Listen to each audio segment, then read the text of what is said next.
Bueno, muy buenos días para todos. Vamos a dar inicio a nuestro evento del día de hoy. Muchísimas gracias por su puntual asistencia. Les recordamos a nuestros invitados en Zoom que su cámara y su micrófono van a estar bloqueados durante las intervenciones, por lo que les agradecemos que sus preguntas y comentarios nos los dejen en el chat. A los que nos están viendo a través de Facebook Live nos los pueden dejar a través de los comentarios. Los leeremos al final de la presentación.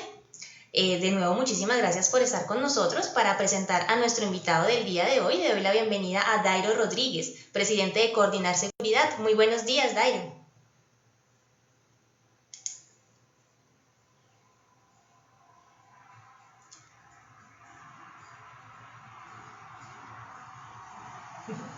Esperemos un segundito a que se active el micrófono. Estas cosas pasan todo el tiempo, no hay ningún inconveniente. Mientras tanto, les recuerdo, nos pueden seguir en redes sociales, Facebook e Instagram. Nos encuentran como @coordinarseguridad y @coordinarseguridad-ICIA. Por allí también estamos transmitiendo el evento a través de Facebook Live, para que por favor inviten a todos sus conocidos y amigos a que nos vean.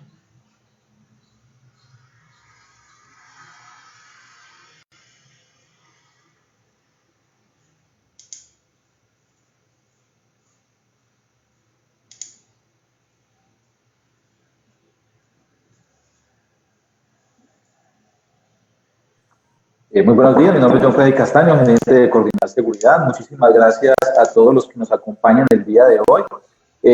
Bueno, nuestro presidente está presentando una pequeña falla técnica. Damos la bienvenida al doctor Luis Fernando. Muchísimas gracias, doctor Luis Fernando Amillo, por aceptar esta invitación, por acompañarnos en el día de hoy.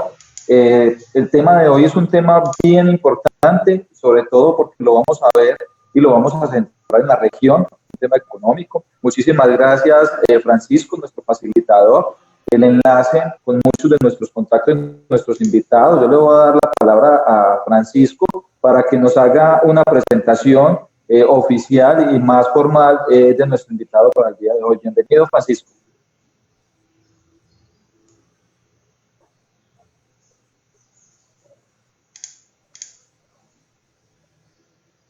Don Francisco, tenemos el micrófono apagado. Ya está activado. Sí, señor.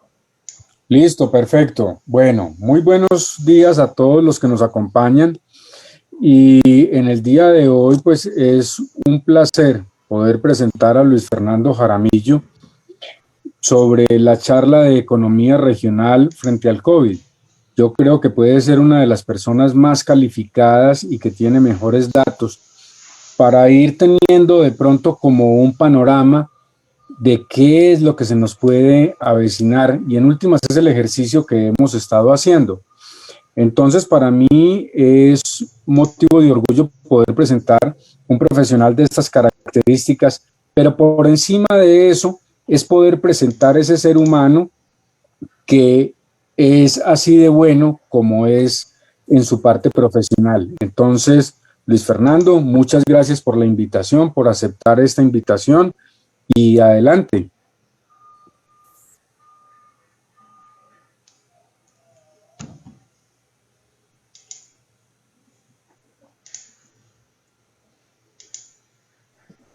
¿Ya me oyen? Sí, señora, ya lo escucho. Bueno, entonces voy a compartir la pantalla sin más preámbulos. Pues, en primer lugar, quiero agradecer a Dairo por esta invitación y a Francisco por la presentación que hacen.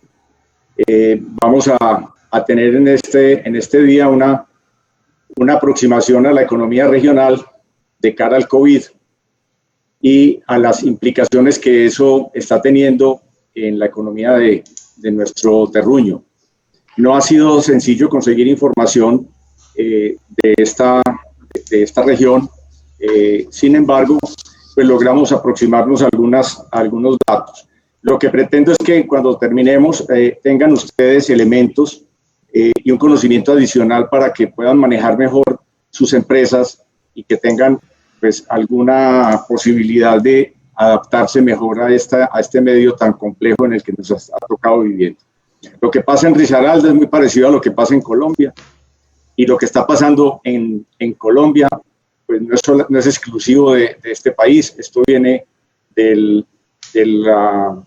de China, esto está pasando en todo el planeta, o sea, aquí lo que tenemos que tratar es de que el golpe sea el menor posible, pero nos golpeó y golpeó a toda la humanidad. Vamos entonces a presentar,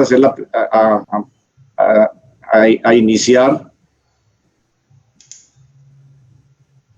con la economía mundial.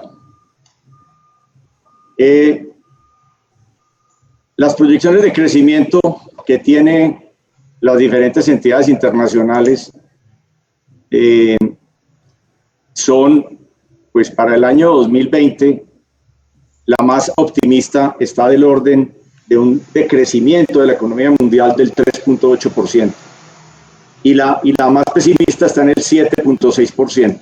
Cuando veníamos de un crecimiento en el año 2019, que en promedio estaba en el orden del 2.5%. Entonces, esto pues no es nuevo. Desde la crisis del 2009 venimos con muchas amenazas en general por la recesión en Europa, ahora recientemente por la guerra comercial entre China y Estados Unidos. Y si miran la gráfica de la derecha, van a ver que la disminución en el tráfico de contenedores a nivel mundial no comenzó en febrero o en marzo de este año. Eso viene reduciéndose desde el año 2019. Entonces, esta crisis que impacta también los precios del petróleo y que, como ustedes saben, llegamos a tener precios del petróleo negativos en el mes de abril, viene gestándose desde más atrás. Entonces no es por el mero COVID que estamos en este momento enfrentando una crisis a nivel mundial. Pero pasemos un poquito a Colombia. Entonces, ¿cuál es el histórico del PIB en este país? Venimos en un promedio de más o menos el 3,5%, el 4%, si miramos desde el 2006 hasta el año 2019, con una recuperación que se venía dando. En el año 2017 fue solamente del 1 punto algo. En el año 2018 estuvimos con un crecimiento del 2.7% y en el 2019 estamos en el 3.3%. Ese crecimiento que veníamos teniendo y que los analistas estaban previendo para el año 2020 un crecimiento cercano al 5%, infortunadamente se va a ir abajo. El Banco de la República tiene una estimación de un decrecimiento de la economía colombiana entre el 6 y el 10%, menos 6 y menos 10% para el año 2020. Y probablemente el crecimiento para el año 2021 va a estar por los lados del 5%, si se logran dar todas las circunstancias y todas las condiciones para que la economía retome su curso de acción. Entonces, esto con respecto al PIB. La inflación en Colombia ha tenido un comportamiento últimamente pues dentro del rango meta del Banco de la República, que es entre el 2 y el 4%. Me refiero a los años 2017, 18 y 19. Había tenido un pico por allá en el año 2016, que fue consecuencia de la crisis del petróleo, de los precios del petróleo del 2014. Y cuando el dólar se nos trepó por allá, hizo una subida bastante grande. Y este año, pues la inflación de total de Colombia está por los lados del 2% a junio, básicamente por una disminución en la demanda. Aquí el problema es que los colombianos no tuvieron por qué comprar y encerrados en confinamiento, y ahora con un desempleo, esto va a ser mucho peor. Yo pienso que esta inflación puede llegar incluso a cero en este año. Sin embargo, la estimación que tiene el Banco de la República es que va a estar entre el 1 y el 2%, para que en el año 2021 vuelva a estar en el rango meta del 3%. Esas son las estimaciones que ellos tienen. Miren la gráfica de desempleo. veníamos con muy buen comportamiento hasta el mes de marzo de este año, y de ahí la gráfica es absolutamente aterradora. Subimos a un 25% en el total de las 13 áreas metropolitanas y a un 21% el total nacional. Este es el dato a mayo. Esto puede ser un poquitico más alto. Hay ciudades que tienen el 32, el 35% de desempleo. Esta información del Banco de la República, en su informe al Congreso al cierre del mes de junio, también es muy relevante porque ustedes saben que Colombia exportó mucha gente durante las últimas décadas. Mucha gente se fue a trabajar a Estados Unidos, a trabajar a España, a trabajar a Europa, y este país empezó a tener un flujo de remesas bastante importante.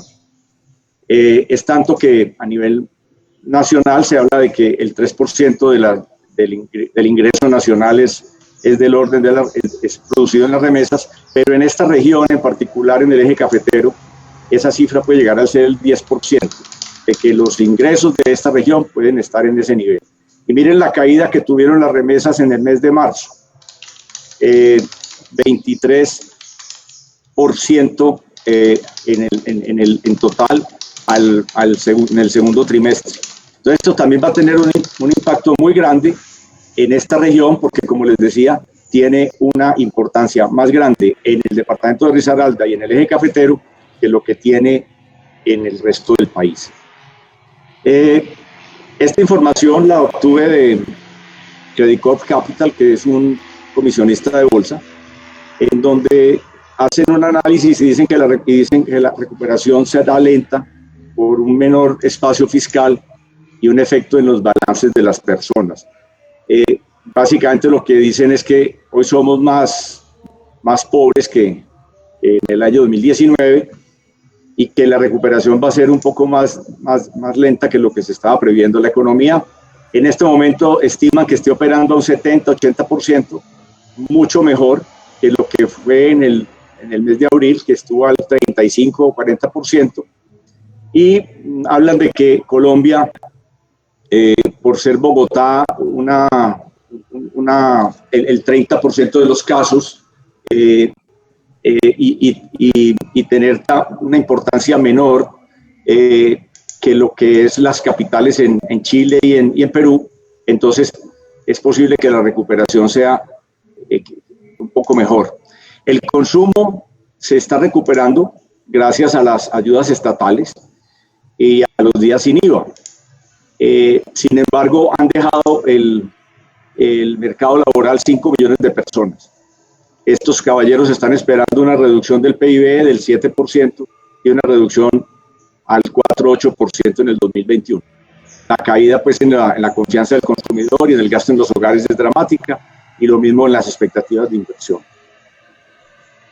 ¿Qué ha hecho el Banco de la República en estos meses para ayudarle a la economía?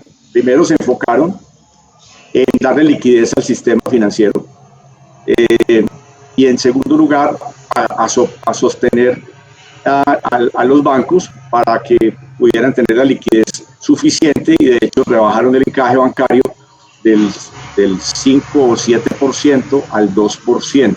Eso aumentó de una manera importante la oferta monetaria, que como ven en esta gráfica, subió de un nivel que estaba en 8 billones a un nivel de 18 billones.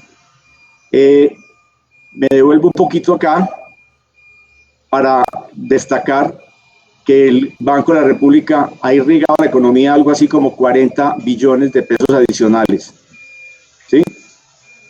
Bueno, las tasas de interés de intervención, esta es otra medida que el Banco de la República tomó, las bajó de un nivel que traía al 4,5%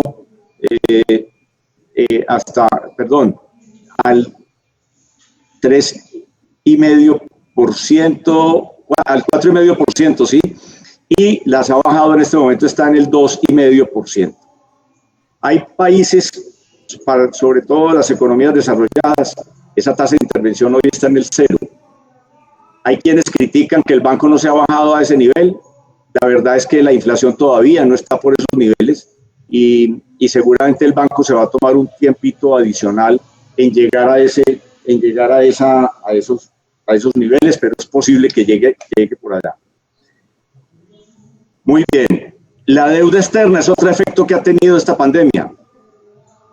La deuda externa al mes de marzo estaba por el 42% del PIB colombiano. Las estimaciones que tienen es que esto puede llegar a ser el 60% del PIB.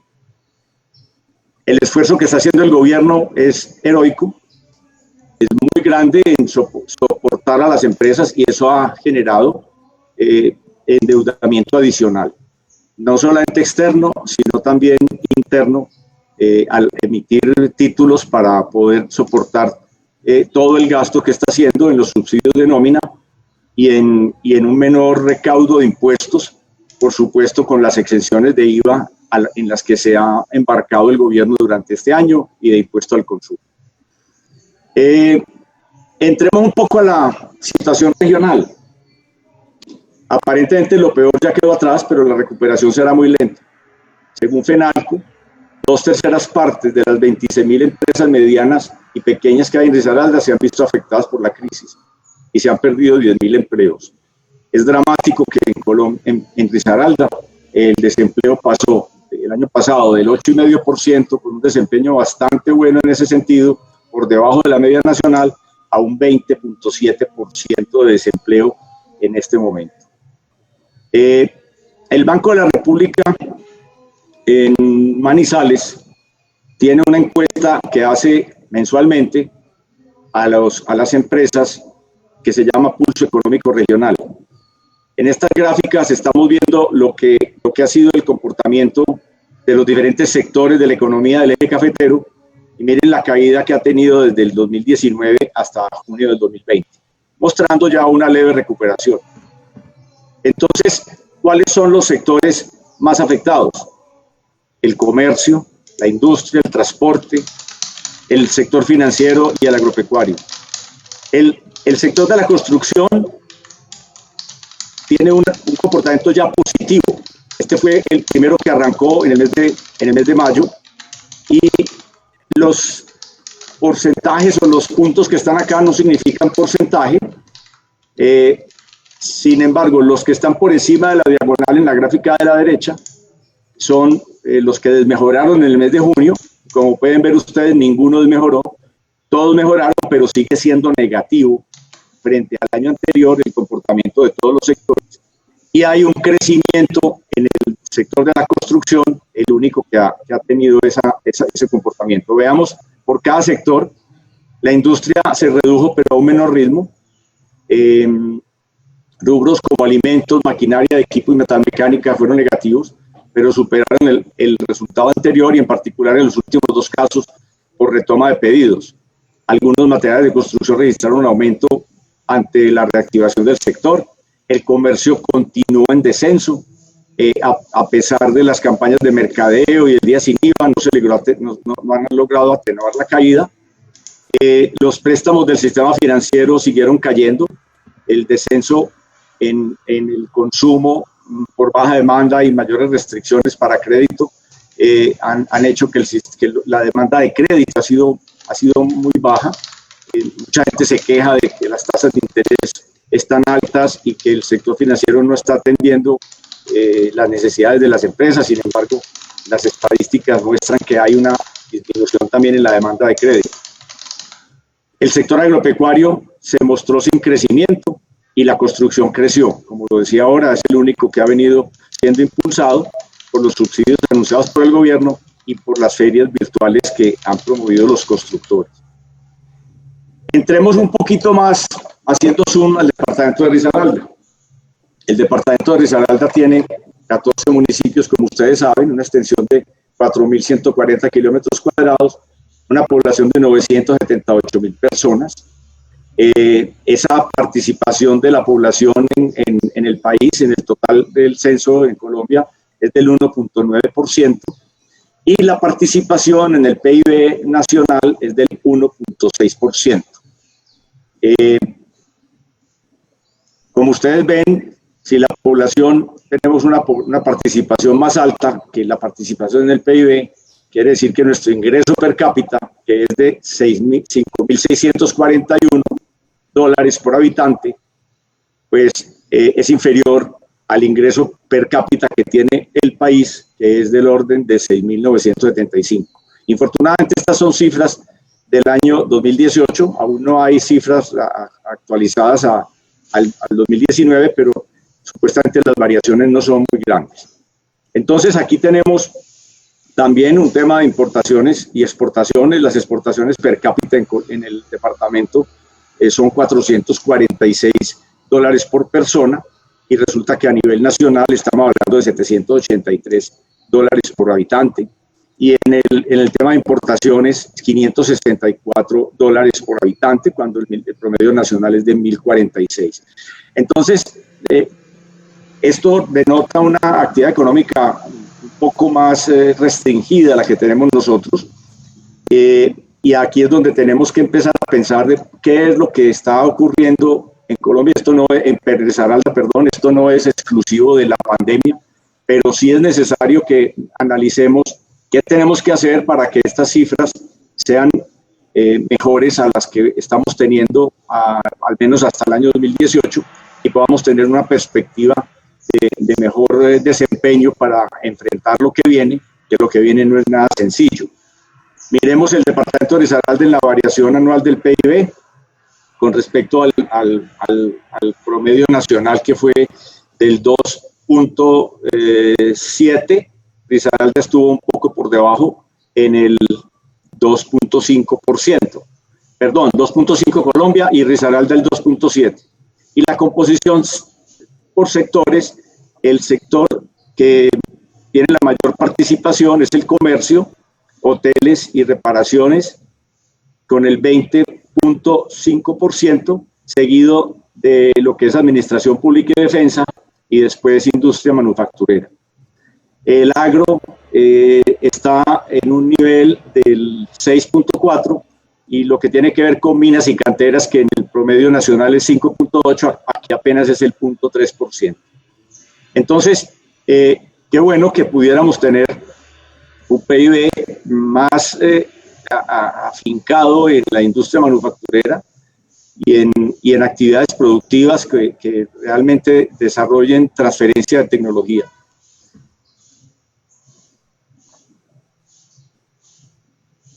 Esta es la tasa de desempleo de la región. El departamento de Risaralda tiene un porcentaje del 20.7%, y las 23 ciudades tienen una tasa de desempleo del 28%. Esto ya lo habíamos evidenciado. Estas son las exportaciones a mayo. Los principales productos de exportación siguen siendo el café, el azúcar, dátiles, higos y piña.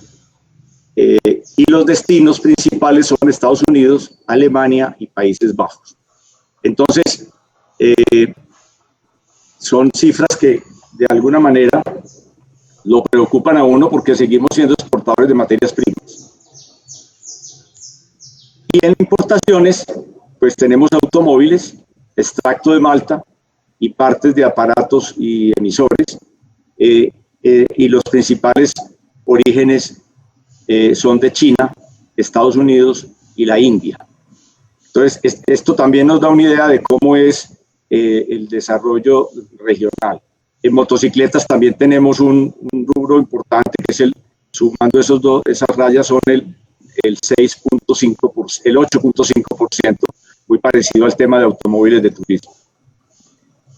Aquí hay otra cifra importante: la llegada de extranjeros no residentes a Colombia es de el 1.1%. El departamento de Risaralda está por debajo. En el año pasado fue el 0.87. Entonces, si queremos ser un departamento que genere divisas, un departamento que afinque su crecimiento en el turismo, como es una muy buena posibilidad por las los recursos naturales que tenemos, es necesario hacer también un esfuerzo grande en mejorar los niveles de competitividad a nivel turismo. ¿Cómo ha sido el consumo post pandemia? Aquí tengo unas cifras del Bancolombia, con las informaciones que ellos manejan de ventas a crédito, de ventas con tarjeta de crédito y débito. La caída en la última semana que tengo registrada es del 18 al 24 de julio, con una variación del consumo del menos 32%. Se recuperan un poquito frente a la semana anterior y viene, digamos, mejorando frente a lo que fue abril, pero todavía tenemos una disminución bastante grande. Esto ya no es Pereira, esto es el país, esto ya es Colombia. Son todas las cifras del Bancolombia a nivel nacional. Y aquí tienen ellos también una información de cómo ha sido la disminución de las ventas del comercio por regiones. Entonces tienen la región Caribe con una disminución del 38%. Allá han tenido 88.000 contagios. En Bogotá, menos 31%, con unos contagios de 98.800 personas. En Oriente, que es los llanos, menos 22% la variación. En el sur, la Amazonía, el 8% de crecimiento. En Occidente, es Valle del Cauca, Chocó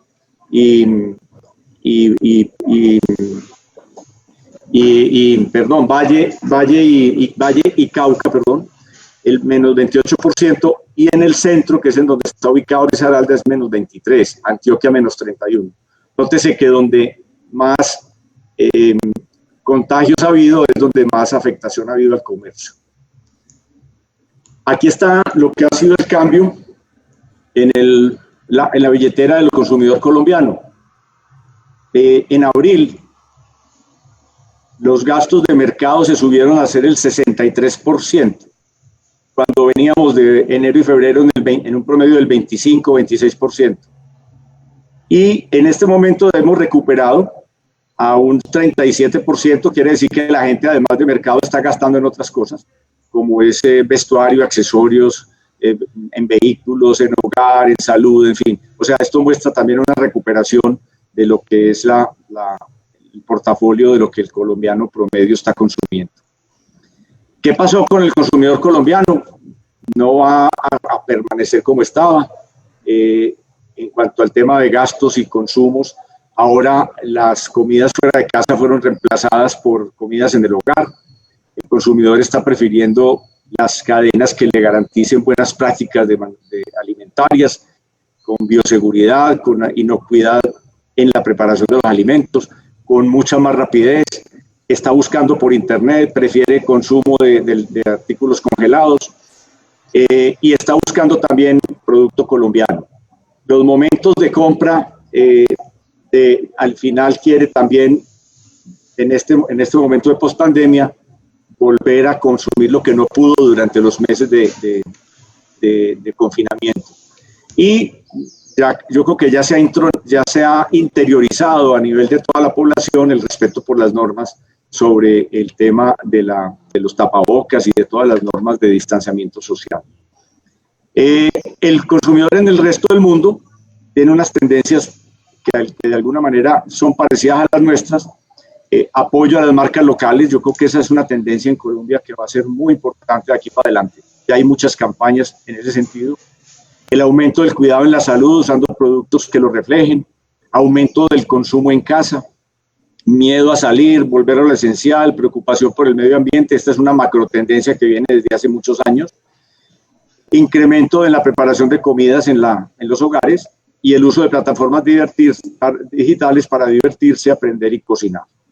Entonces, sobre esta realidad de lo que es el nuevo consumidor es que tenemos que pensar en las estrategias corporativas para enfrentar lo que viene en el mundo de la pospandemia. ¿Qué riesgos y oportunidades estoy viendo yo en el inmediato futuro? Lo primero es que el año 2020 es el año para sobrevivir y hay que llegar a diciembre con la posibilidad de enfrentar el 2021 en un ambiente de recuperación económica. Lo segundo es que la polarización política y la inseguridad seguirán afectando el proceso de reactivación económica. Yo tengo muchos temores acerca de la inseguridad por la pobreza que se está incrementando. Nosotros tuvimos unas tasas de incremento de la clase media muy positivas en las primeras 2 décadas de este siglo. Llegamos a casi un 50% de clase media cuando era el 20 y pico por ciento, la duplicamos. Y yo creo que mucha gente que está en el nivel de vulnerabilidad corre el riesgo de deslizarse nuevamente a niveles de pobreza. Y eso va a ser caldo de cultivo para la inseguridad. Y el tema político, pues lo que veníamos manejando de protesta social, impulsado por sectores populistas, pues es muy probable que esto sea retomado en el futuro inmediato. El tercer punto es que el consumidor cambió, como lo veíamos hace un momento, está esperando marcas y productos que le generen confianza y será muy racional en sus compras. Esto lo tenemos que tener en cuenta todos los que tengamos algún producto que ofrecer al mercado. El gobierno ha realizado un esfuerzo heroico por sostener la economía, pero el daño causado por la cuarentena es enorme. Lo que ha hecho el presidente Duque con todos sus ministros y con el esfuerzo fiscal en el que se han embarcado, ha logrado que las empresas tengamos sostenimiento, por lo menos las empresas formales, hasta finales de este año, muchas de ellas, con los subsidios y con las exclusiones en los impuestos al consumo y al IVA. Pero muy probablemente esto se acaba en el mes de diciembre, y en enero tenemos que enfrentar la realidad de un mercado deprimido, de una disminución en el consumo que puede estar del orden del 10%. Entonces, con empresas que van a generar menos impuestos, esto va a ser complejo, y no hay ambiente tampoco para una reforma tributaria, porque eso sería muy gravoso para cualquier actividad productiva. Lo quinto es que las oportunidades estarán en las empresas tecnológicas, las startups y en la tecnología aplicada a los negocios. Todas las empresas que quieran subsistir, que quieran tener un lugar en el futuro en la recuperación económica que se va a dar necesariamente, tienen que pensar en que la forma de llegar a sus clientes es a través de apps, a través de páginas web, a través de servicios en la nube, a través de todo lo que permita que haya menores costos y formas de llegar al consumidor mucho más seguras. El sexto punto es que esta región debe profundizar su competitividad en logística, turismo y comercio. Y para ello es muy importante que con los diagnósticos que ha hecho la Comisión Regional de Competitividad, hay que mejorar fundamentalmente la calidad de la educación, en donde Risaralda está en un lugar en el concierto nacional, digamos en la mitad, no está en los primeros lugares. La supervivencia de las empresas es muy precaria, muchas empresas se fundan y se liquidan a los pocos años, de pronto por falta de soporte. En el tema ambiental también tenemos que hacer ingentes esfuerzos para mejorar, y en la formación empresarial en turismo hay que hacer también unos esfuerzos muy grandes. Los estímulos a la economía van a tener un efecto hasta el año 2021. Hay que aprovecharlos, hay que trabajar de la mano con el sector público, y hay que hacer para lo que sea necesario para que las empresas sean competitivas aprovechando estos estímulos. El gasto público en infraestructura cobra gran importancia de cara a la reactivación. Este es un mensaje para nuestros gobernantes. Por más que haya escasez de recursos, hay que hacer lo que sea necesario, pero esa fórmula está inventada desde el señor Keynes. El gasto público debe tener un papel preponderante en la reactivación económica de esta nación. Y por último, el deterioro que veremos en los indicadores de desarrollo económico y social puede neutralizarse mediante el trabajo conjunto de los sectores público y privado con el fin de mejorar la competitividad de la región, pero sobre todo preservando los valores más caros de nuestra democracia, como son el sistema de libre empresa y las libertades individuales.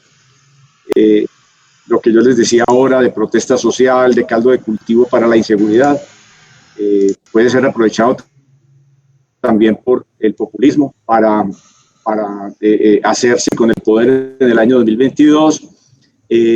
Entonces deberíamos tener también claridad en que el mejor sistema que se ha inventado el mundo es la democracia, por más imperfecto que sea, pero que tenemos que preservarlo, y de eso va a depender que tengamos un futuro para nosotros y para nuestros hijos. Yo les doy las gracias por haberme escuchado y queda abierto el espacio para las preguntas. Angélica, por favor. Muchas gracias, don Luis Fernando. Sí, señor, ya tenemos algunas preguntas por acá internamente. Para empezar, Dairo Rodríguez, nuestro presidente, va a formular una pregunta y ya leo entonces las que nos han dejado en el chat de Zoom y de Facebook. ¿Listo? Ok. Luis Fernando, muchas gracias por la conferencia, gracias por la información. La pregunta es, ¿qué datos están manejando ustedes en la Junta Seccional y en la Junta Nacional de FENALCO frente al tema de la recuperación de centros comerciales? Sabemos que están muy afectados. ¿Cómo ha ido? ¿Qué cifras tenemos hoy de ventas, de movimiento en centros comerciales? Y además sabiendo lo importante que es el comercio y los centros comerciales en Pereira y en nuestro departamento.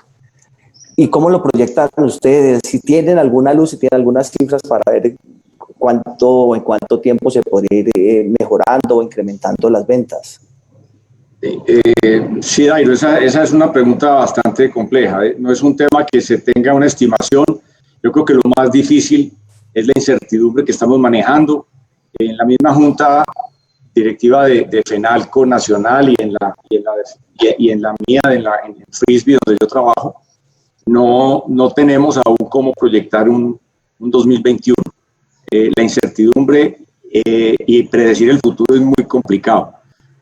Sabemos que, por ejemplo, en el tema de los centros comerciales, pues ya abrieron, hay unos aforos que están limitados a un 35% de la capacidad real, y eso va a durar mientras que esta pandemia tenga una vacuna ya en firme, aplicada en Colombia, y eso aparentemente no va a ser hasta que comience el año entrante, por todo lo que hemos oído en los últimos días. Entonces, en particular los centros comerciales se van a ver muy afectados. Hay mucho local desocupado, hay mucha gente que no resistió, muchos locales de almacenes de ropa, de vestuario, y muchos en las plazas de comidas en donde la actividad ha sido prácticamente cero para ventas a la mesa.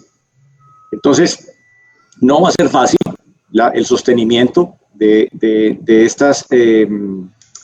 estas grandes estructuras urbanas que son los centros comerciales y que han crecido mucho en el país. Entonces, yo pienso que el año entrante será, como lo decía, el año de la recuperación, será el año en donde podremos tener una mejor perspectiva, pero infortunadamente no tengo cómo hacer una aproximación a alguna cifra que nos permita hacer una perspectiva más precisa, Jairo. Gracias, Luis Fernando. Gracias. Bueno, por acá internamente me preguntan, ¿cómo afectará la caída de remesas a la economía regional? Ese es un impacto muy grande. En la medida en que se recuperen las economías desarrolladas en donde están ubicados nuestros connacionales que están por fuera, en la medida en que España y Estados Unidos, que es donde más gente de Colombia está por fuera, en esa medida pues habrá más posibilidades de que se recupere. Y como lo decía al comienzo, tal vez en Risaralda y en el eje cafetero, las remesas son un rubro muy importante dentro del total de ingresos. Entiendo que es del orden del 10%, mientras que a nivel nacional es del 3%. Entonces sí va a afectar mucho y tenemos que estar preparados para que eso pues incremente los niveles de pobreza en la región. Muchas gracias. En Facebook también tenemos comentarios. Leonor Rosa Rojas envía un saludo. Pregunta si sería posible acceder a la presentación. Sí, cómo no. La presentación queda en manos de ustedes en coordinar y es posible pues que la compartas, Angélica. Muchas gracias, Luis Fernando. Leonor, entonces te contactaré por interno para cuadrar y podértela hacer llegar. Nos pregunta también Leonor, ¿cómo será la tendencia en el tema de tasa de interés para las entidades financieras? ¿Cómo se comportará el sistema de las cooperativas? A ver, supongo que se refiere a las tasas de interés de captación, de colocación de créditos. Ese es un tema que en Colombia pues tiene bastantes aristas. Nosotros en FENALCO hemos visto cómo las tasas de captación disminuyen y las tasas de colocación no lo hacen de la misma manera, en particular los créditos de consumo. Y no lo hacen porque en Colombia hay una regulación muy estricta a través de la Superintendencia Financiera, en donde los bancos tienen que hacer unas provisiones de cartera muy grandes para preservar su estabilidad económica y por ello tienen unos costos de operación que son complejos y por eso la tasa de colocación no baja al mismo ritmo que baja la tasa de captación. Hoy está la tasa de referencia en el 2,5% y hay créditos al 9%, al 8% para empresas grandes, pero el crédito de consumo sigue estando por los lados del 18%, del 20%. Entonces, ¿cómo se van a comportar? No lo puedo asegurar, pero con seguridad que van a la baja. Y van a la baja porque el DTF va a terminar bajando más de lo que está hoy y eso también arrastra las tasas de colocación. Entonces, esa sería pues como mi respuesta. Muchas gracias. Bueno, por temas de tiempo solo voy a leer 2 preguntas más. Me disculpo con las personas a las que no alcancemos a leer sus inquietudes. La siguiente pregunta de Victoria Eugenia Ángel. Una de las apuestas del gobierno es reactivar la economía a través de la financiación de grandes obras de infraestructura. ¿Cuál es el plan que tiene Risaralda al respecto? Pues esa pregunta, doctora Victoria, es muy bueno que se la hagamos al señor gobernador y al señor alcalde. Yo creo que en la alcaldía de Pereira hay un plan de infraestructura vial que ojalá tengamos los recursos para poderlo llevar a cabo. Pero también hay que hacer obras a nivel de construcción de hospitales, a nivel de mejorar toda la infraestructura educativa. Y a nivel regional, pues por supuesto el gobernador tiene que pensar en hacer obras de conexión con los municipios de Risaralda. Las carreteras, aunque ha habido mantenimiento, no son las mejores. Entonces, no puedo responder pues por un tema que no me compete, pero sí estoy seguro que esa es uno de los factores que tienen que considerar en los planes de desarrollo regional y local. Bien, la última pregunta es de Julián Cárdenas. Comienza con un comentario. Pereira y Risaralda siguen estancadas, incluso se deterioran en algunos indicadores de competitividad y no se ve preocupación ni gremial ni política en este sentido. Se nos olvida que las mejoras competitivas son relativas y que las otras ciudades siguen mejorando. ¿Qué cree que debemos hacer? Pues prácticamente fue ese tema el que estuve exponiendo durante el momento en que hablamos de la competitividad de la región. Este es un tema que tenemos que hacer en conjunto sector público, sector privado y academia para mejorar los indicadores de competitividad de la región. Pero sobre todo lo que tenemos que tener es empresas sólidas, empresas con iniciativa por parte de sus dueños, con ganas y con confianza en la región, porque lo que genera finalmente riqueza son las empresas. Y las empresas invierten en la medida en que tengan un mercado para poder hacer inversiones y generar empleo. No es meramente con subsidios en los impuestos.